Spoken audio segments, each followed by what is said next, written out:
ইমরান খান কি মারা গেছেন? গত কয়েকদিন ধরে এই প্রশ্নই ঘুরে বেড়াচ্ছে বিভিন্ন মাধ্যমে। পাকিস্তানের সাবেক প্রধানমন্ত্রীর স্বাস্থ্য নিয়ে গুজবের ডালাপালা বাড়ছে।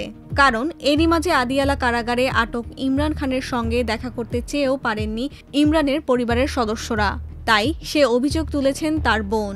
ইমরানের ছেলে কাসিম খানও উদ্বেগ জানিয়েছেন। ইমরান খানকে বাইরের বিশ্বের সঙ্গে যোগাযোগ করতে দেওয়া হচ্ছে না। তাকে ফাঁসির আসামি রাখার কক্ষে একাকী রাখা হয়েছে। এক্সে করা এক পোস্টে এমনটাও দাবি করেন তার ছেলে।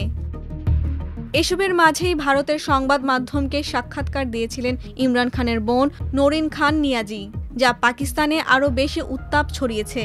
ক্ষোভ প্রকাশ করে পাকিস্তানের তথ্যমন্ত্রী আতাউল্লাহ তারার বলেন, এই সাক্ষাৎকারে ইমরানের বোন পাকিস্তানের সুনাম ক্ষুণ্ণ করেছেন। ভারতের মুসলিমদের দুর্দশা বা কাশ্মীর নিয়ে বিরোধের প্রসঙ্গে কথা না বলে কেন নরিন নিয়াজি নিজেদের ভুক্তভোগী হিসেবে উপস্থাপন করেছেন, সেই প্রশ্ন ছুড়ে দেন পাকিস্তানের তথ্যমন্ত্রী।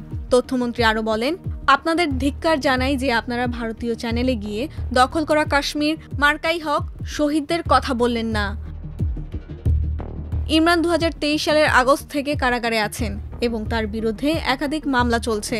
এর মধ্যে দুর্নীতি ও সন্ত্রাস বিরোধী অভিযোগও রয়েছে। গত সপ্তাহে ইমরান খানকে আদিয়ালা কারাগার থেকে অন্য কোথাও সরিয়ে নেওয়ার গুজব উঠেছিল। তবে সেসব গুজব উড়িয়ে দিয়ে কারা কর্তৃপক্ষ জানিয়েছেন ইমরান খান এখনও কারাগারেই আছেন এবং সুস্থ আছেন।